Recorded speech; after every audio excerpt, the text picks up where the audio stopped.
Assalamualaikum warahmatullahi wabarakatuh. Hai semua, selamat pagi. Apa kabarnya hari ini? Semoga kita semua selalu dalam keadaan sehat walafiat. Amin ya rabbal alamin. Di video kali ini kita akan belajar materi kelas 5 SD tema 9. Subtema 1, benda tunggal dan campuran.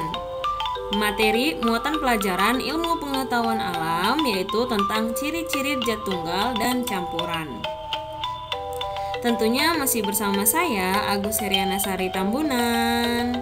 Dan jangan lupa buat para anak-anak Miss ataupun para penonton, jangan lupa like, komen, dan subscribe-nya ya. Terima kasih. Kita mulai di pembelajaran 1 tentang benda dalam kehidupan sehari-hari. Di sekitar kita banyak sekali terdapat benda, seperti benda cair, benda padat, dan benda gas. Benda-benda itu menempati ruang dan memiliki massa. Artinya, benda-benda itu bisa diukur volumenya dan bisa ditimbang massanya. Dan segala sesuatu yang memiliki massa itu disebut sebagai materi. Nah, air pada gelas ini menempati ruang dan memiliki massa. Ruangnya adalah ruang dalam gelasnya dan massanya adalah si airnya, volume si airnya. Lalu susu bubuk pada kaleng menempati ruang dan memiliki massa. Air dan susu bubuk itu termasuk materi.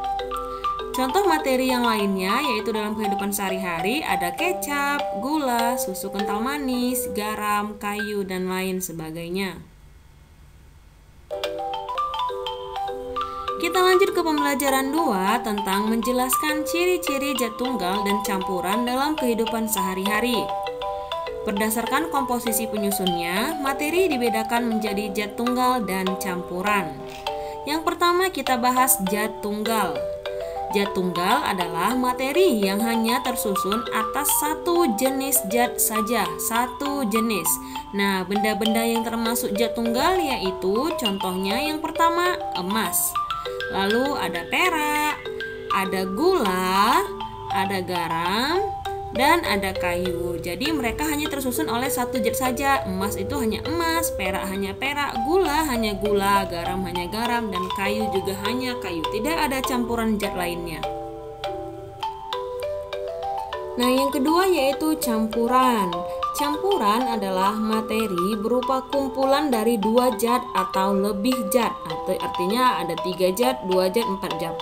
Nah, dalam campuran, sifat-sifat zat asal masih tetap tampak. Contohnya, air teh manis yang merupakan campuran dari air matang, serbuk teh, dan gula pasir. Rasa manis di dalam air teh manis tersebut tergantung dari jumlah gula yang dicampurkan di dalamnya. Semakin banyak gula yang dilarutkan, maka air teh akan semakin manis. Nah, seperti ini proses pencampuran pembuatan air teh manis. Yang pertama pastinya air putih terlebih dahulu, air hangat. Lalu dimasukkanlah serbuk teh dan juga gula. Jadi ada tiga materi yang dikumpulkan untuk membuat air teh manis, yaitu ada air, serbuk teh, dan gula. Jadi ada 3 materi. Jadi inilah yang disebut dengan campuran. Berikut adalah pengelompokan benda ke dalam zat tunggal dan campuran. Nah, contoh zat tunggal yaitu ada garam dapur, gula, kayu, emas, besi, tembaga, arang, oksigen, air, dan air kelapa murni. Air kelapanya ya, bukan es kelapa. Kalau es kelapa itu sudah termasuk dalam campuran.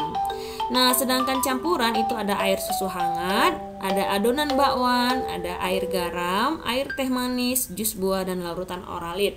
Nah, contohnya yang campuran ini, yang pertama air susu hangat. Air susu hangat ini sudah pasti campuran dari air hangat dan susu kental manis.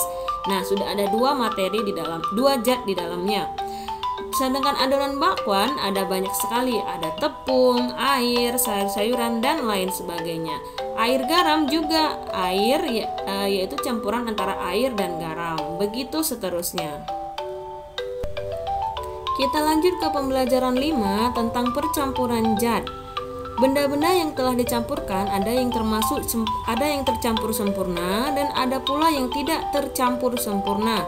Nah, zat-zat yang tercampur sempurna itu dinamakan campuran homogen, sedangkan zat-zat yang tidak tercampur sempurna itu dinamakan campuran heterogen. Sekarang perhatikan contoh berikut ini. Nah, ini adalah materi zatnya air dan kecap. Air dan kecap ini merupakan campuran homogen. Campuran homogen itu yaitu air yang sudah dicampurkan oleh kecap mengalami perubahan warna dan rasa. Semula air bening, air putih, kemudian berubah lebih gelap dan rasanya menjadi manis karena tercampur kecap. Terlihat dalam gambar air dan kecap tercampur sempurna. Ini gambarnya. Jadi, kalau kecapnya lebih banyak, maka dia akan menjadi hitam lebih pekat. Kalau tidak, dia akan coklat tua. Jadi di sini kalau kita sudah satukan tidak terlihat lagi perbedaan mana air biasa dan mana kecapnya karena sudah tercampur sempurna, larut selarut-larutnya. Sedangkan campuran antara air dan tanah merah ini disebut sebagai campuran heterogen. Air yang sudah dicampur oleh tanah merah mengalami perubahan. Semula air bening kemudian berubah menjadi keruh dan menyisakan endapan tanah merah pada bagian dasar gelas. Terlihat dalam gambar air dan tanah merah tidak tercampur sempurna. Nah, ini adalah contoh air yang sudah disatukan dengan tanah merah. Jadi tanahnya itu airnya itu setelah kita aduk-aduk, tanahnya tetap tidak larut. Dia menyisakan endapan tanah merah di dasar airnya. Inilah yang disebut sebagai campuran heterogen. Artinya jika dua zat atau dua materi digabungkan, mereka tidak larut sempurna. Berikut beberapa contoh campuran homogen dan heterogen. Yang pertama, ini adalah percampuran antara air dan gula. Ini adalah contoh campuran homogen. Sedangkan campuran air tambah pasir atau tambah tanah ini adalah campuran heterogen. Lalu ada air ditambah dengan sirup, ini adalah campuran homogen. Selanjutnya air biasa dicampur dengan minyak, pastinya tidak bersatu ya. Jadi ini disebut campuran heterogen. Sampai di sini paham ya anak-anak Miss membedakan antara campuran homogen dan campuran heterogen.